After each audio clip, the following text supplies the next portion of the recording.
Berjumpa lagi dengan Al-Barak. Kita lanjutkan cerita Budak Bayangan. Jangan lupa share, like, komen, dan subscribe. Budak Bayangan bab 1641, kesan pertama. Sunni mengamati wajah Kasle, mencoba menebak apa yang sedang dipikirkannya. Setelah meninggalkannya sendirian selama beberapa minggu, dia tidak merasa aman. Siapa yang tahu kesimpulan apa yang telah diambilnya saat itu? Rencana apa yang telah dirumuskannya? Dia adalah orang asing baginya, sekarang. Yang berarti bahwa peramal buta itu tidak akan memberinya kemurahan hati yang sama seperti yang diberikannya kepada teman-temannya. Menghadapi Casey sebagai seseorang yang mungkin dianggapnya sebagai musuh potensial, adalah pengalaman yang menegangkan. Sunni merasa akhirnya mengerti mengapa Mordred begitu waspada terhadapnya. Tetapi sekali lagi, dia adalah seseorang yang patut ditakuti. Dia cukup kuat dan mematikan untuk menjadi ancaman eksistensial bagi siapapun yang berani menghalangi jalannya. Sunni tidak perlu takut pada siapapun, atau apapun, sebaliknya, semua orang harus takut padanya. Jika mereka tahu siapa dia, tentu saja. Namun tidak seorang pun tahu, yang justru membuatnya semakin menakutkan. Yah, tak masalah. Bukannya dia ingin menakut-nakuti Casey. Sunni cukup yakin bahwa Casey akan memperlakukannya dengan tulus. Lagi pula, dia mendapatkan apa yang diinginkannya. Namun, hubungan yang bersifat transaksional bukanlah yang paling stabil. Yang terbaik baginya adalah membangun hubungan yang lebih baik dengan Casey, dan mungkin bahkan mencapai titik di mana mereka saling percaya. Sunni menatap Kasle, yang mengenakan tunik putih dan jubah gelombang laut, matanya tersembunyi di balik sehelai kain biru. Kemudian, dia melirik tubuhnya sendiri yang hitam. Mereka berdua tidak benar-benar terlihat seperti pasangan alami. Saat ini, mereka paling banter adalah kaki tangan, bukan sekutu. Jadi, bagaimana cara saya membangun kepercayaan? Satu langkah kecil pada satu waktu, kemungkinan besar. Ia menatap bulan yang hancur, lalu menatap air danau yang gelap dan gelisah. Akhirnya, ia berkata, suasana di sini sungguh indah. Namun, danau ini agak mengerikan. Bukankah lebih baik jika kita pergi sebelum sesuatu yang sangat mengerikan muncul dari air dan merusak suasana? Casey terdiam sejenak, lalu tersenyum tipis. Bukankah kau sendiri yang datang dari air, Saint Sunless? Apakah kau juga sangat mengerikan? Dia terbatuk. Yah, aku melakukannya. Dan ya, kurasa begitu. Dia memiringkan kepalanya sedikit. Sebenarnya aku heran kau berhasil sampai di sini. Bagaimana kau menyeberangi danau tanpa tercabik-cabik? Atau memberitahu siapapun tentang kehadiranmu? Itu jelas pertanyaan yang menyelidik, tetapi Sunni tidak keberatan. Dia mengangkat bahu dan menjawab dengan nada acuh tak acuh. Dengan menjadi sabar dan sangat pandai bersembunyi dia mendesah pelan, lalu berbalik, berjalan perlahan ke arah reruntuhan kastil. Ayo pergi. Sunni ragu sejenak sebelum mengikuti ketika dia melakukannya. Dia mendongak ke arah sosok-sosok yang berpatroli di sisa-sisa tembok yang runtuh. Ini adalah masalah yang belum dapat dipecahkannya. Menemukan jalan masuk ke alam tersembunyi tidaklah terlalu sulit. Menghindari ekos yang berpatroli di danau dan menemukan jalan melalui kuburan pedang di dasarnya juga bukanlah masalah besar. Bahkan melintasi kedalaman danau yang gelap, tempat tinggal kengerian yang hebat, berada dalam kekuasaannya. Namun, masuk ke dalam kastil yang hancur itu sendiri merepotkan. Ada banyak ksatria keberanian yang kuat di dalamnya, ada juga raja pedang sendiri. Lebih buruk dari itu, para anggota klannya ahli dalam ilmu sihir rahasia. Benteng mereka dilindungi oleh serangkaian mantra yang tidak mungkin bisa dipecahkan oleh Sunni, apalagi dilewati dengan diam-diam. Dia tahu satu atau dua hal tentang sihir Hope, tetapi tidak cukup untuk bersaing dengan para ahli sesungguhnya. Itulah sebabnya Sunni membutuhkan Casey. Tanpa bantuan dari dalam istana, butuh waktu bertahun-tahun baginya untuk menyusup keruntuhannya. Ia juga tidak khawatir dikhianati oleh Casey. Pada saat itu, seolah membaca pikirannya, peramal buta itu bertanya kepadanya dengan nada penasaran dalam suaranya, "Bolehkah aku bertanya sesuatu padamu, Santo tanpa matahari?" Dia melirik punggungnya. "Tentu, dan, tolong, panggil aku Sunni.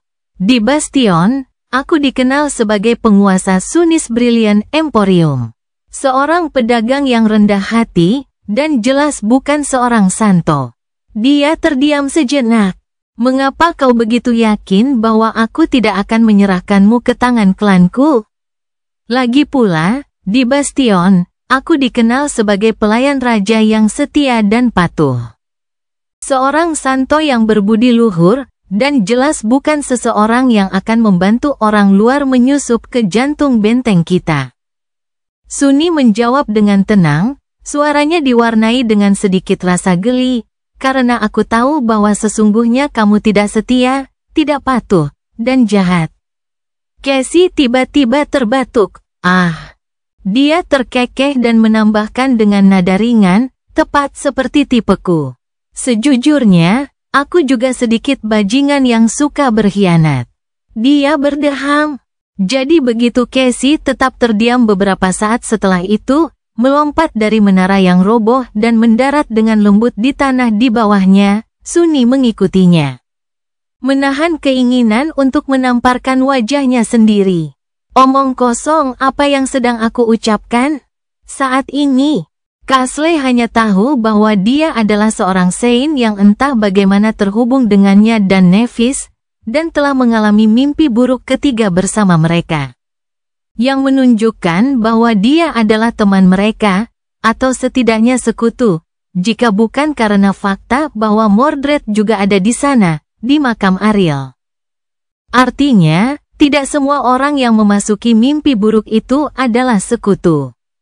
Casey tahu bahwa Sunni telah memainkan peran besar dalam hidupnya, tetapi dia tidak tahu peran seperti apa yang dimainkannya. Dia harus memperhitungkan fakta bahwa dia bisa saja menjadi musuhnya, paling tidak, dia tidak akan yakin bahwa dia adalah seorang teman. Jadi, apa gunanya dia mengakui bahwa dia adalah pengkhianat yang keji? Sunni memejamkan matanya sejenak lalu berkata, berusaha keras untuk tidak terdengar malu dalam suaranya, "Yang ingin kukatakan adalah bahwa setiap orang punya kepentingannya sendiri. Bukan demi kepentinganmu sendiri untuk menyerahkanku ke klan Valor, dan aku cukup yakin bahwa kau tidak akan mengorbankan dirimu demi keuntungan mereka. Kalau tidak, aku akan dikunjungi oleh sekelompok satria dan beberapa paladin keesokan harinya setelah kunjunganmu." Casey menarik napas perlahan. "Begitu ya? Itu masuk akal." Dia berhenti sejenak, lalu tiba-tiba bertanya, "Lalu, apa minatmu?" Sunni tersenyum dan menatap langit yang rusak. "Itulah pertanyaannya, bukan?" Budak Bayangan bab 1642, alasan egois. Sunni merenungkan jawabannya beberapa saat, lalu berkata dengan netral, "Aku rasa itu sama seperti milikmu." Castle tampak sedikit terkejut. "Sama seperti punyaku?"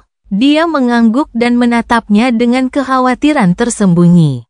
Mereka sedang mendaki lereng reruntuhan batu, permukaan di bawah kaki mereka berbahaya dan tidak rata. Casey tampak baik-baik saja, tetapi gerakannya agak kaku. Tidak peduli seberapa baik ia belajar untuk hidup dengan cacatnya, ia tetap buta. Berbagi persepsi orang lain atau merasakan beberapa detik ke depan tidak dapat sepenuhnya menggantikan penglihatan. Namun, Sunni tidak dapat memikirkan cara untuk mendukungnya di lereng berbahaya ini. Ia dapat menawarkan tangannya, tetapi ia ragu bahwa ia akan menerimanya. Mereka tidak sedekat itu, sekarang. Pada akhirnya, dia tidak melakukan apapun. Benar, kau bilang padaku bahwa kau selalu ingin menghancurkan takdir. Tapi itu tidak sepenuhnya benar, bukan? Kau tidak akan mau berjuang melawan takdir jika takdir membawamu pada hasil yang luar biasa. Hasil yang kau lihat pasti mengerikan. Jadi, yang benar-benar kau inginkan adalah mencapai hasil yang diinginkan, bukan menghancurkan takdir. Yang terakhir hanyalah sarana untuk mencapai tujuan, sedangkan yang pertama adalah tujuan. Itulah kepentinganmu. Sunni mengangkat bahu. Begitu pula dengan saya. Kepentingan saya adalah mencapai hasil yang diinginkan. Cassie ragu sejenak. Jadi, apa hasil yang Anda inginkan? Dia menyeringai. Bagaimana aku bisa tahu? Masih terlalu dini untuk membicarakan hasilnya. Aku bahkan tidak tahu apa yang akan terjadi. Apalagi bagaimana aku menginginkannya berakhir. Aku hanya punya beberapa ide. Bagaimanapun, pertanyaan itu lebih tepat ditujukan kepadamu, Sein Cassia. Kau jauh lebih tahu tentang masa depan daripada aku. Jadi, hasil apa yang kau inginkan? Kini, mereka berada di jalur yang benar. Saling percaya adalah tujuan akhir, tetapi harus dibangun di atas dasar saling menguntungkan. Untuk saling membantu, mereka perlu mengetahui apa yang diinginkan masing-masing. Apa yang diinginkan Cassie? Bahkan setelah mengenalnya selama bertahun-tahun, Sunni tidak yakin.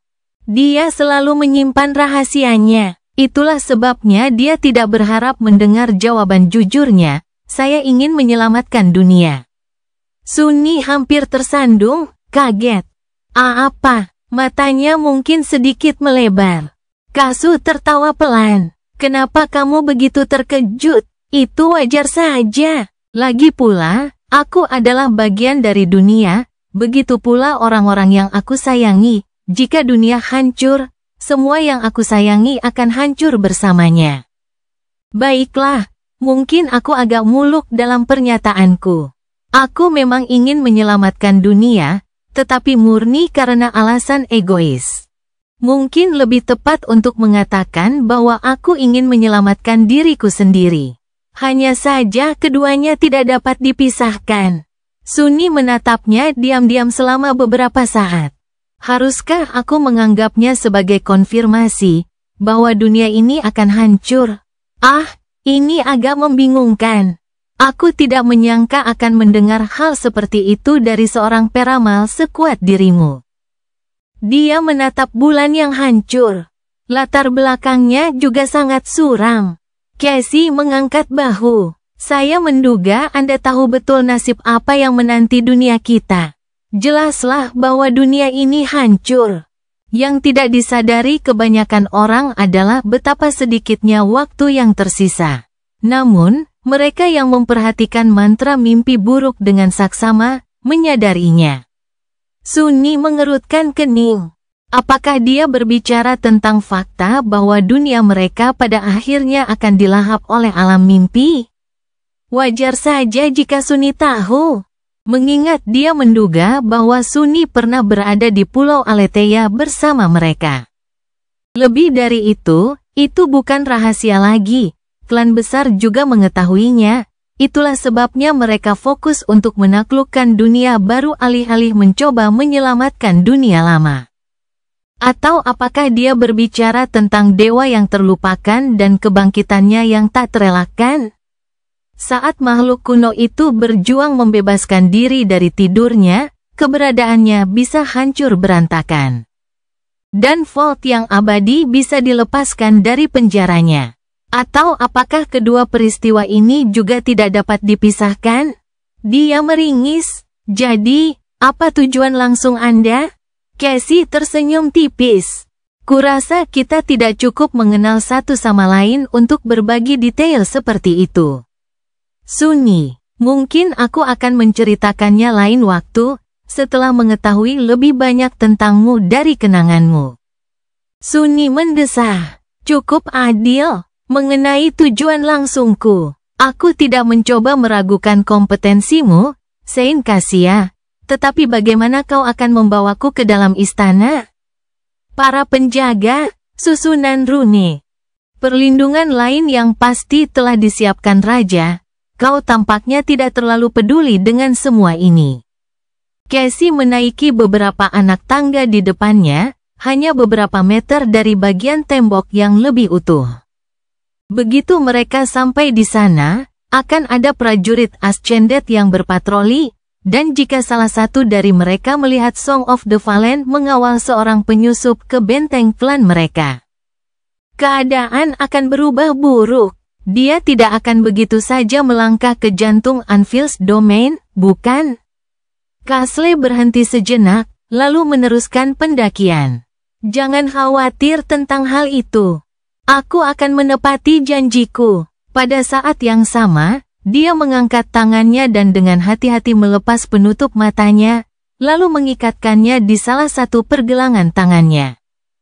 Beberapa saat kemudian, mereka sudah berada di atas tembok. Ada lentera ajaib yang dipasang pada tiang-tiang kayu, menerangi benteng. Dan di sana, hanya beberapa meter di depan mereka, 3 master yang mengenakan baju besi berat berdiri, menatap Cassie dan Sunny dengan ekspresi waspada. Dia bisa melihat api berbahaya menyala di mata mereka. Salah satu dari mereka meletakkan tangannya di gagang pedangnya dan bertanya, suaranya bercampur antara kebingungan dan kewaspadaan, "Santo Kasia?" "Siapa?" Brengsek. Sunny tidak bergerak. Dan di saat berikutnya, ketiga ksatria keberanian mengalami perubahan yang mengerikan. Mata mereka tiba-tiba kehilangan fokus, menjauh dari sosok Cassie yang lembut. Ekspresi tegang di wajah mereka menghilang. Mereka tetap tidak bergerak selama beberapa saat, lalu melanjutkan patroli mereka tanpa menoleh ke belakang. Yang satu berjalan melewati si peramal buta, sambil mengusap jubah gelombang lautnya. Cassie dengan tenang bergerak ke arah yang berlawanan, meninggalkan patroli di belakang. Sesaat kemudian, dia berkata dari balik bahunya, "Jangan khawatir. Mereka tidak akan ingat pernah melihat kita." Sunny bergegas mengikutinya, diam-diam terkesan. Dan lebih dari sedikit terganggu. Sungguh kekuatan yang berbahaya. Budak Bayangan bab 1643, tak terlihat. Sunny telah memikirkan berbagai cara yang bisa dilakukan Cassie untuk membawanya ke dalam kastil. Mulai dari menggunakan lorong rahasia melalui reruntuhan hingga menggunakan pengetahuannya yang rumit tentang ilmu sihir rahasia untuk mengganggu susunan pertahanan. Ada banyak metode potensial yang bisa dipilih oleh seseorang yang pintar seperti dia. Yang tidak dia duga adalah dia akan masuk begitu saja tanpa menghiraukan pasukan elit Valor. Cassie hanya melangkah maju dengan langkah yang tenang dan anggun. Langkahnya yang tenang tidak tergesa-gesa. Dia tidak mencoba menghindari cahaya lentera ajaib atau bersembunyi dari para kesatria yang berpatroli, bersikap seolah-olah tidak ada yang perlu dikhawatirkan. Namun, meski Sunny ada di sana, tak seorang pun memerhatikannya atau menghalangi jalannya. Para Ascended yang kuat yang menjaga kastil itu sedikit menggigil ketika tatapannya jatuh pada mereka, ekspresi mereka menjadi lesu sejenak. Kemudian, mereka minggir dan melanjutkan perjalanan mereka tanpa suara, seolah-olah Cassie dan Sunny entah bagaimana menjadi tidak terlihat. Tidak terlihat. Mustahil untuk fokus atau mengingat. Kenangan melihat pasangan aneh itu terhapus sepenuhnya dari pikiran para prajurit elit Valor, digantikan oleh ingatan palsu tentang tidak ada kejadian penting yang terjadi. Itu cukup mengesankan, dan sangat mengganggu. Sunny berjalan di belakang Cassie, jadi dia tidak bisa melihat matanya. Dia juga tidak yakin apakah dia ingin melihatnya. Melihat punggungnya yang lembut, dia tidak bisa tidak mengingat keputusasaan yang menyesakkan dan ketakutan yang dingin dari LO49. Kekuatan mengerikan dari transenden teror yang telah menghabiskan stasiun itu sangat mirip dengan apa yang Casey sekarang mampu lakukan. Tentu saja ada perbedaan, tetapi kemiripannya juga ada. Aku benci serangan mental. Dari Forgotten Shore hingga hamparan Antartika yang tandus, inilah jenis kekuatan yang paling ia waspadai. Ada makhluk-makhluk yang membuatnya terluka dan berdarah, nyaris tak bisa bertahan hidup, tetapi makhluk-makhluk jahat yang memengaruhi pikiranlah yang telah memberinya luka-luka terdalam. Untungnya, ketahanan Sunny terhadap serangan mental kini jauh lebih tinggi. Namun, ia bertanya-tanya apa yang akan dilakukan Casey jika ia mengerahkan seluruh kekuatannya. Adegan lain muncul dalam benaknya, adegan pertempuran di Kuil Valen Grace yang tenggelam, tempat mereka bertarung melawan Deviled Sibyl dan para pengawalnya yang terpesona. Saat itu, dia telah melihat Echo of Torment bertarung melawan The Drowned. Tentu saja, Sunny belum mengetahui identitas aslinya. Ada saat ketika Echo mengangkat salah satu iblis di atas air dangkal dan menatap matanya. Tubuh kekejian itu mengejang, suara yang tak terlukiskan keluar dari mulutnya. Dan tubuhnya yang tak bernyawa terlempar ke samping seperti boneka kain. Dalam momen singkat itu, apakah Echo telah membakar habis semua ingatan sang iblis? Mengubah sang prajurit tenggelam menjadi makhluk hidup tanpa pikiran? Ngomong-ngomong, di mana Echo itu sekarang? Itu juga bukan aspek paling menyeramkan dari kekuatan Casey. Dihapusnya ingatanmu itu menakutkan, benar, tetapi diubah tanpa sepengetahuanmu jauh lebih menakutkan. Bisakah dia memikat orang untuk menjadi bonekanya? Mengubah prajurit yang setia menjadi pengkhianat yang bersemangat? Menciptakan saksi atas kejahatan yang tidak ada yang dengan tulus percaya pada kebenaran kesaksian mereka. Sehingga tidak ada aspek telepati yang dapat membantahnya. Hilangnya identitas seseorang entah bagaimana lebih menakutkan daripada hilangnya nyawa seseorang. Aspeknya terlalu berbahaya. Kalau dipikir-pikir lagi, mungkin para Knight of Valor beruntung karena ingatan mereka hanya dimanipulasi sedikit. Aku tahu ada batas dan syarat untuk kekuatannya, tapi tetap saja, dia pasti menyembunyikannya dengan sangat baik, agar tidak termasuk dalam golongan Saint tertinggi. Sunny melihat sekeliling, mengamati reruntuhan bastion yang sebenarnya. Sulit untuk mengatakannya karena seberapa rusak dan bobroknya kastil itu, tetapi tampaknya agak berbeda dari versi ilusinya. Saat ini, mereka masih berada di sisa-sisa tembok luar. Di bawahnya terdapat pemandangan kuno kehancuran, dengan beberapa bagian reruntuhan yang relatif utuh menjulang di atasnya. Pada saat itu, Casey berbicara dengan nada tenang, kastil yang sebenarnya tersembunyi dalam pantulan dari tiruannya yang ilusif. Jika seseorang tahu cara melihatnya, mereka mungkin dapat melihat kebenaran saat melihat ke danau. Benteng palsu adalah tempat yang relatif aman sekarang karena para ksatria keberanian telah membasmi sebagian besar kekejian di sekitarnya. Namun, benteng yang sebenarnya penuh dengan bahaya. Dia berhenti sejenak. Apapun yang Anda lakukan, jangan minum air dari danau. Jangan melihat pantulan, dan jika pantulan bergerak aneh, segera menjauh. Yang terpenting, jangan menjawab jika pantulan berbicara kepada Anda. Pantulan akan menganggapnya sebagai undangan. Sunny mengangkat alisnya. Untunglah aku selalu waspada terhadap cermin berkat Mordred. Apakah ini ada hubungannya dengan orang itu? Casey mengerti siapa yang dia bicarakan tanpa harus mendengar namanya. Dia menggelengkan kepalanya pelan, tidak. Itu hanya sifat tempat ini. Makhluk-makhluk di danau itu mematikan, begitu pula yang ada di hutan. Namun, hal-hal yang muncul dari pantulan adalah yang paling berbahaya, karena mereka terlalu aneh dan kita tidak tahu banyak tentang mereka. Kita menyebutnya yang lain.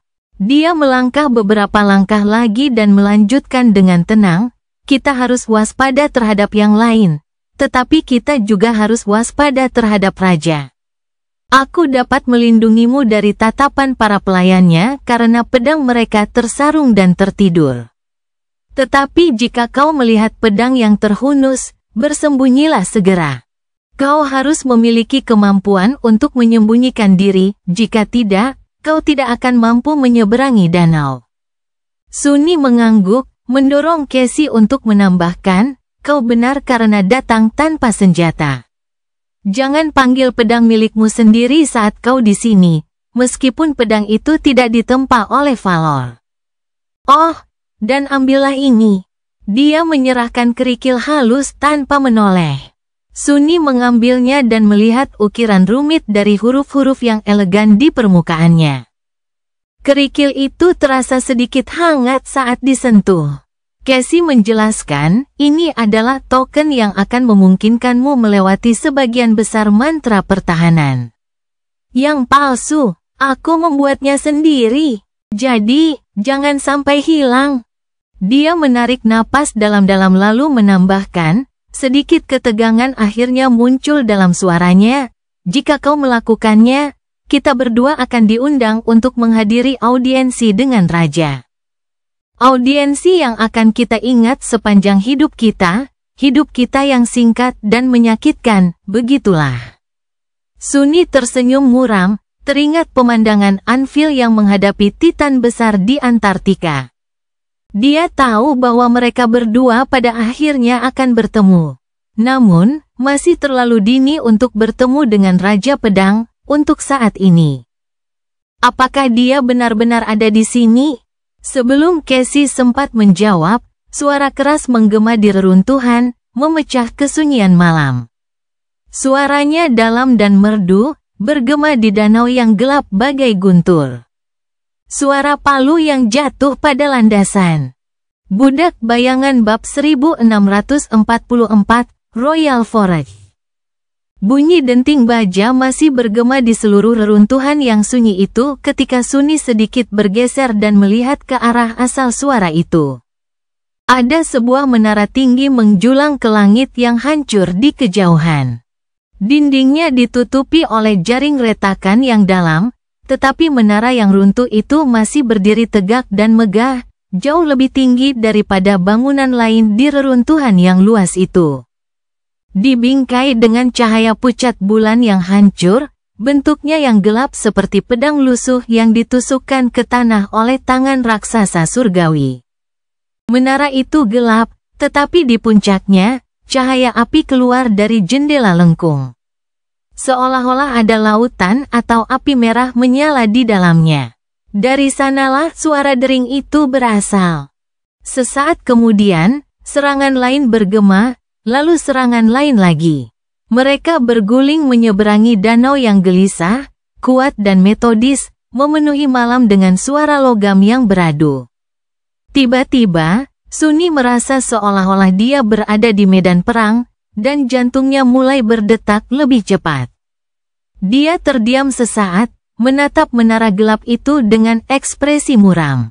Apa itu? Casey juga berbalik menghadap menara. Dia terdiam beberapa saat, lalu berkata dengan tenang, itu raja. Dia sedang menempa. Sunni tidak bisa menahan diri untuk tidak mengerutkan kening. Dia baru saja bertanya tentang keberadaan Anvil, dan sesaat kemudian, Raja Pedang mengumumkan kehadirannya. Sunni tidak benar-benar takut padanya. Tetapi itu bukan karena penguasa baja itu tidak layak ditakuti. Itu hanya karena Sunni telah mengembangkan toleransi yang tidak bijaksana terhadap rasa takut setelah 1 dekade terus-menerus terpapar pada semua jenis kengerian yang tak terbayangkan. Tetap saja, bohong kalau bilang dia tidak khawatir. Bajingan seram. Dia ragu sejenak, lalu bertanya dengan tenang, apa yang sedang dia tempa? Casey tersenyum. Apalagi, dia sedang menempa pedang. Sang raja pasti sudah menciptakan 1 juta pedang, tetapi dia tidak pernah berhenti lama-lama. Pedang-pedang yang digunakan para ksatria keberanian hanyalah beberapa yang dibuangnya. Pedang-pedang yang digunakan para paladin juga demikian.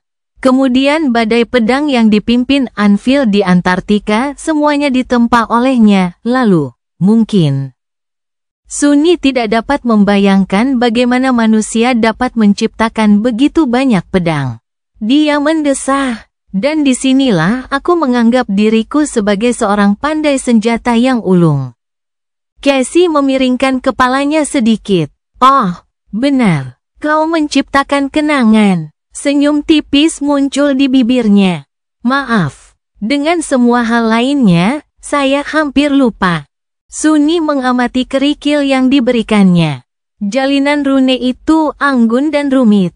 Ia tidak dapat menguraikannya dengan baik. Karena rune itu tidak menuliskan mantra yang berfungsi. Sebaliknya, rune itu membuat kerikil itu menjadi bagian dari kerikil yang jauh lebih besar. Tanpa memahami keseluruhan susunannya, ia tidak akan dapat memahami rune yang terukir di batu kecil itu. Namun, itu menarik. Kerikil itu pasti memberitahu barisan pertahanan bahwa Sunni diizinkan masuk ke dalam kastil.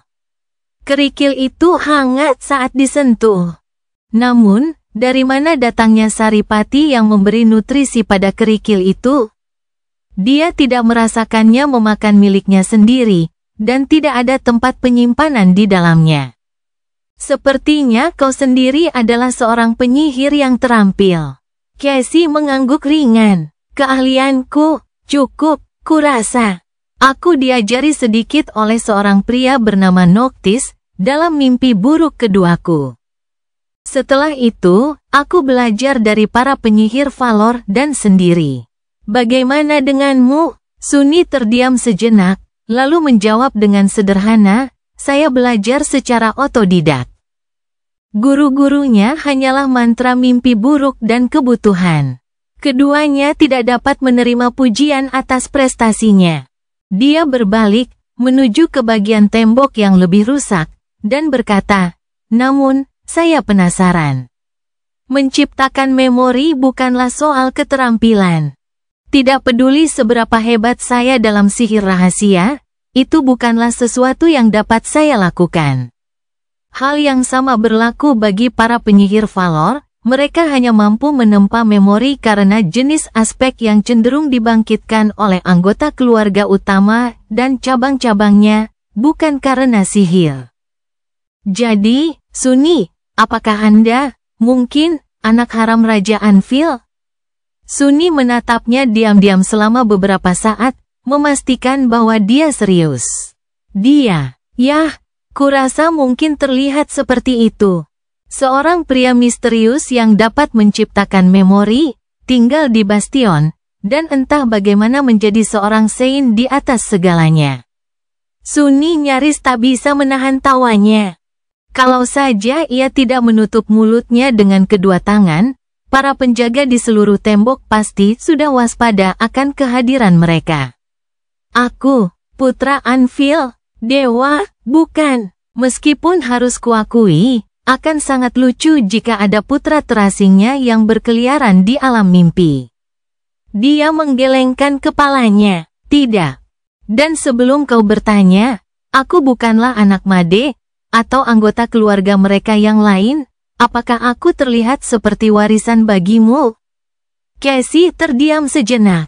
Bagiku, kau tidak mirip siapapun.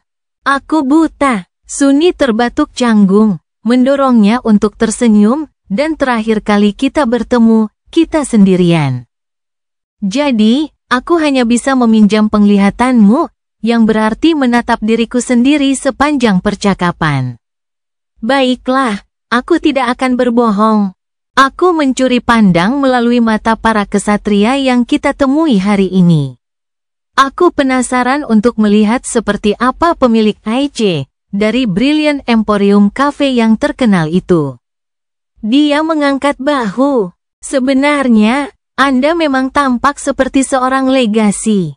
Namun mungkin itu hanya karena rasa percaya diri yang muncul karena menjadi seorang Sein. Suni menggelengkan kepalanya sambil tersenyum miring, tidak membiarkannya pergi. Saya yakin Anda mengamati saya dengan saksama, dan untuk beberapa saat, sebelum berkunjung ke Brilliant Emporium. Dan yang saya maksud dengan mengamati adalah memata-matai.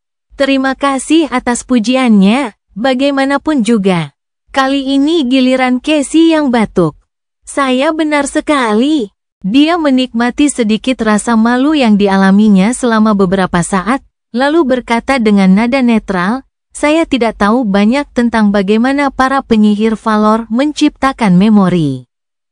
Tetapi mungkin itu karena garis keturunan Dewa Perang. Lagi pula, dia juga Dewi Kemajuan, Teknologi, dan Kerajinan. Ditambah lagi, anggota keluarga diketahui membangkitkan aspek yang sifatnya serupa, mungkin karena berbagi pendidikan dan nasib yang sama.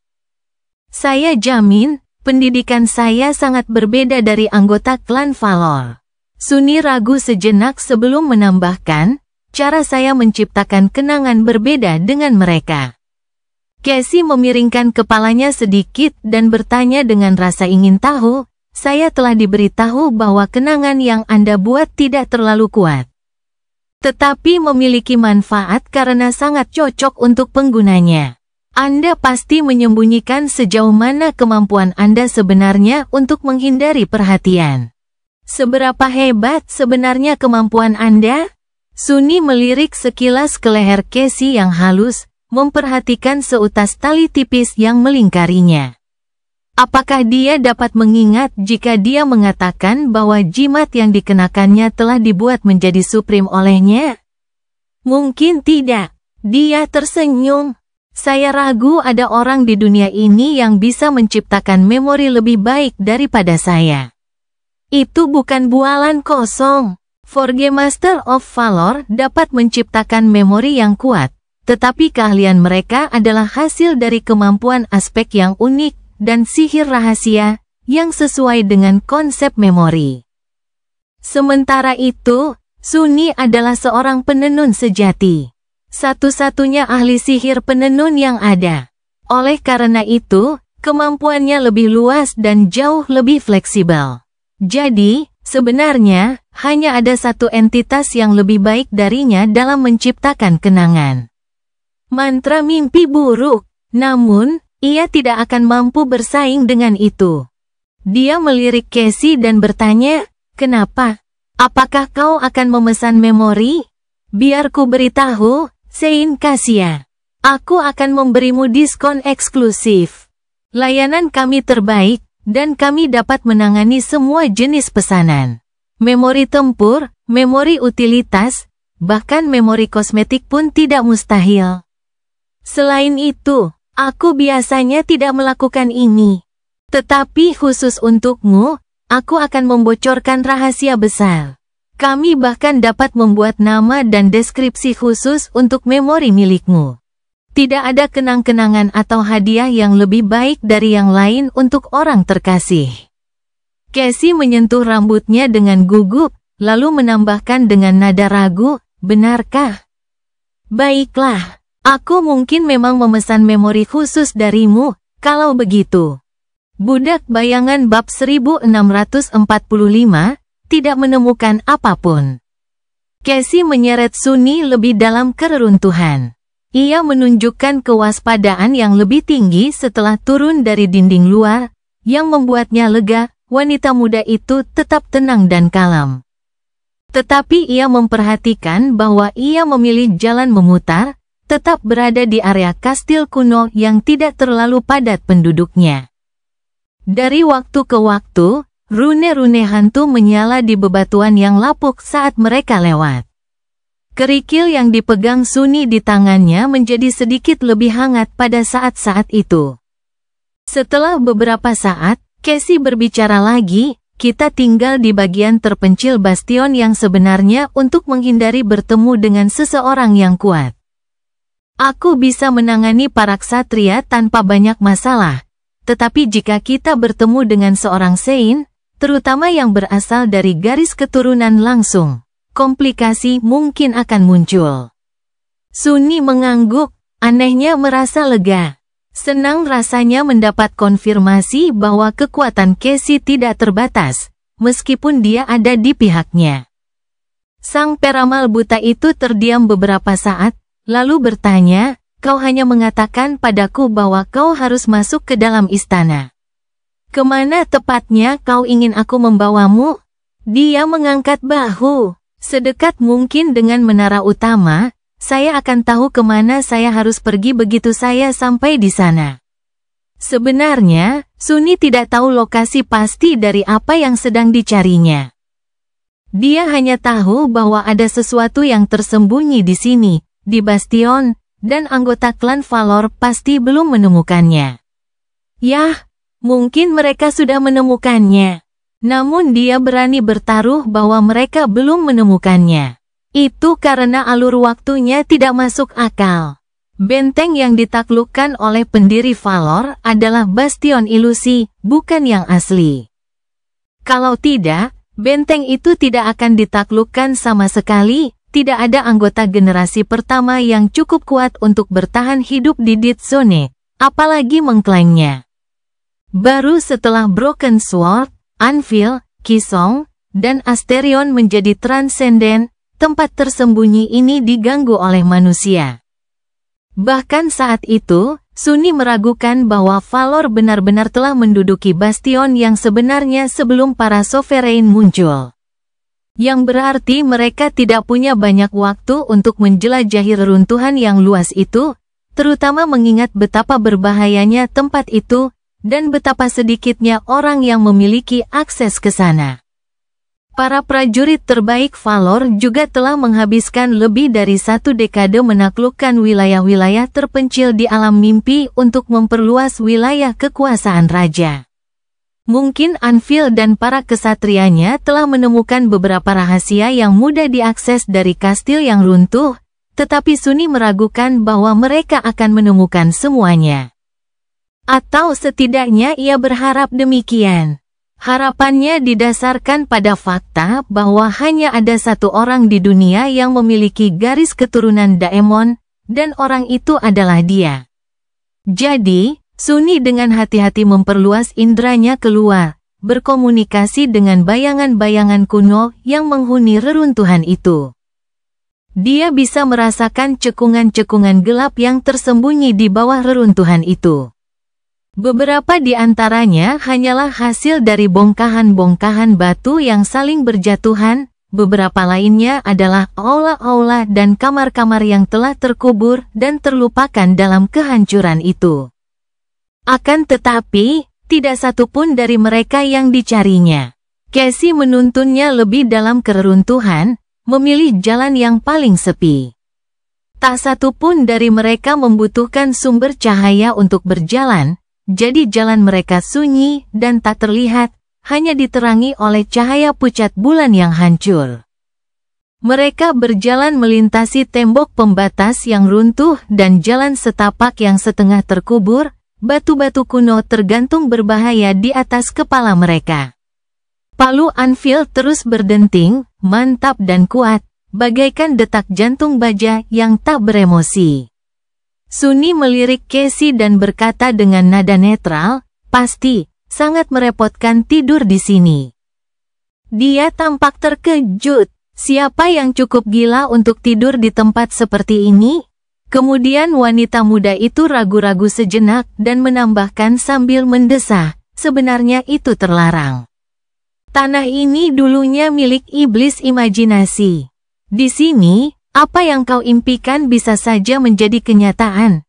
Terakhir kali seorang kesatria tertidur di tembok, kita melempar 4 tuan ke mimpi buruknya." Sunny terdiam dengan ekspresi terkejut di wajahnya. "Itu agak keterlaluan. Zona kematian adalah zona kematian, kurasa. Jika Nihmah tidak sedang sibuk menjalankan tugas penting di Godgrave, dia pasti segera memanggilnya."